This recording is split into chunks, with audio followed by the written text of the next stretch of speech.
রান্নাবাটিতে সকল দর্শক বন্ধুদের স্বাগত জানিয়ে শুরু করছি আজকের রেসিপি রুই মাছের মাথা দিয়ে পেঁপে আলুর ঘন্ট। এর জন্য পেঁপে তো লাগবেই। পেঁপেগুলোকে ছোট ছোট টুকরো করে কেটে নিতে হবে। একই রকমভাবে কেটে নিতে হবে আলু, আর তার সাথে নিয়ে নিয়েছি পেঁয়াজ। প্রথমে পেঁপের টুকরোগুলোকে ভাপিয়ে নিতে হবে। তার জন্য বেশ একটা বড় সাইজের সিলভারের বাটিতে নিয়ে নিচ্ছি। নিয়ে জল দিয়ে দেব পরিমাণ মতো, নিয়ে সেদ্ধ করে নেব।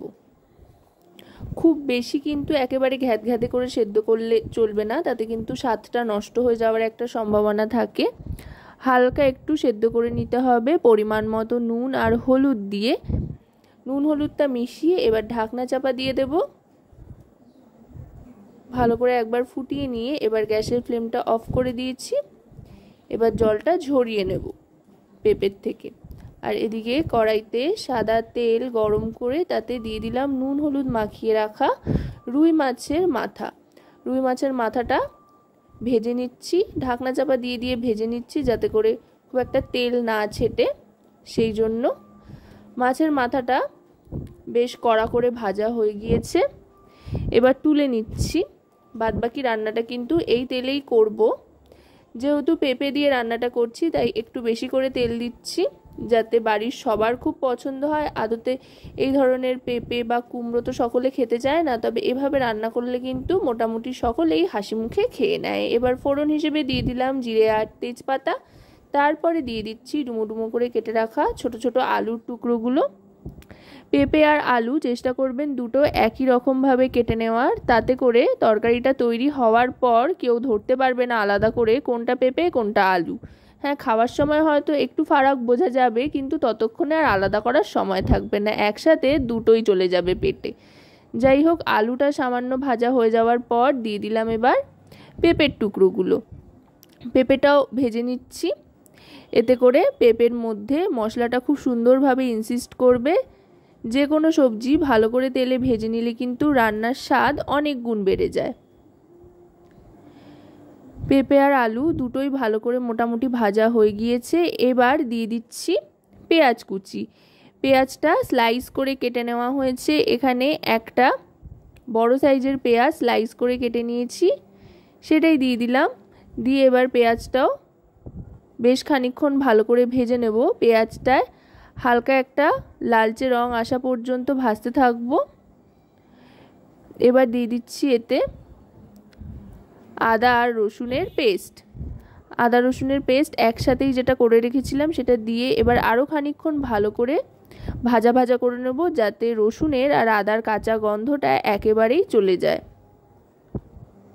এবার গ্যাসের ফ্লেমটা মিডিয়াম টু লোতে রেখে আরও খানিকক্ষণ ভেজে নেওয়ার পর একে একে সমস্ত গুঁড়ো মশলা দিয়ে দেব। প্রথমেই দিয়ে দিচ্ছি হলুদ গুঁড়ো 1 টিস্পুন পরিমাণে।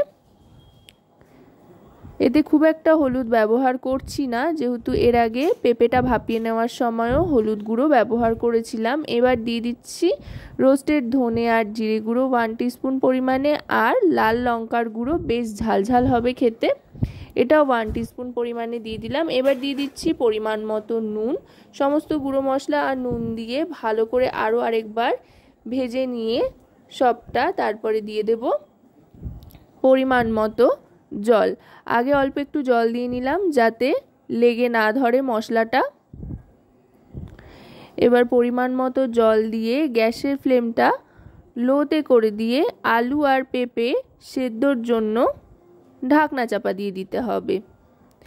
খুব একটা বেশি সময় লাগবে না, যেহেতু আলু আর পেঁপে দুটোই একেবারে ছোট ছোট করে কেটে নেওয়া রয়েছে, তাই চটপট সেদ্ধ হয়ে যাবে।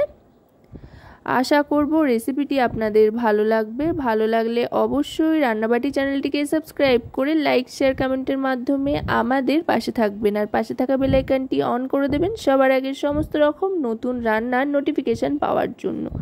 আর যদি রেসিপিটি আপনারা আমাদের ফেসবুক পেজ থেকে দেখেন তো অবশ্যই আমাদের ফেসবুক পেজটিকেও ফলো করার অনুরোধ রইল, কারণ আপনাদের লাইক শেয়ার সাবস্ক্রাইব কমেন্ট কিন্তু আমাদের কাছে খুবই মূল্যবান, কারণ আপনাদের জন্য আপনাদের নিয়েই কিন্তু আমাদের চ্যানেল। দেখুন কথায় কথায় কিন্তু ঢাকনাটা সরিয়ে নিয়েছি, সেদ্ধ হয়ে গিয়েছে। 2 থেকে আড়াই মিনিট মতো ঢাকনা চাপা দিয়ে রাখলেই কিন্তু সেদ্ধ হয়ে যাবে। এখনও একটু জল জল রয়েছে, আর একটু জল দিয়ে দিচ্ছি। একটু ঝোল ঝোল করে বানাবো, তাতে করে ভাতের সাথে খেতে বেশ ভালো লাগবে, ভাতটা মেখে খেতে সুবিধা হবে আর কি। আলু পেঁপে সবটা ভালো করে সেদ্ধ হয়ে যাওয়ার পর এবার দিয়ে দিচ্ছি ভেজে রাখা মাছের মাথাটা। মাছের মাথা দিয়ে ভেঙে নিচ্ছি খুন্তির সাহায্যে ঠুকে ঠুকে। মাছের মাথাটা ভালো করে মিশিয়ে নিচ্ছি, একেবারে গুঁড়ো গুঁড়ো করবার কিন্তু কোনো প্রয়োজন নেই। মাছের মাথাটা একটু বড় বড় টুকরোতেই ভেঙে নেওয়াটা আমার মনে হয় ভালো, তার কারণ কি না এতে মাছের মাথার অংশগুলো বেশ মুখে পড়বে, খাওয়ার সময় এতে বেশ ভালো লাগবে। এবার দিয়ে দিলাম শাহি গরম মশলার গুঁড়ো 1/2 টিস্পুন পরিমাণে, এতে করে দারুণ সুন্দর একটা গন্ধ আসবে।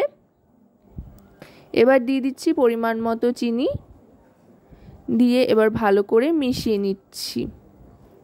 চিনি দিয়ে আরও খানিকক্ষণ ভালো করে ফুটিয়ে নেব, যাতে কোনো রকমের পানসে ভাব না থাকে, সেই জন্য ভালো করে ফুটিয়ে নিয়ে এবার 1 মিনিট মতো স্ট্যান্ডিং টাইমে রেখে সার্ভ করে দিচ্ছি।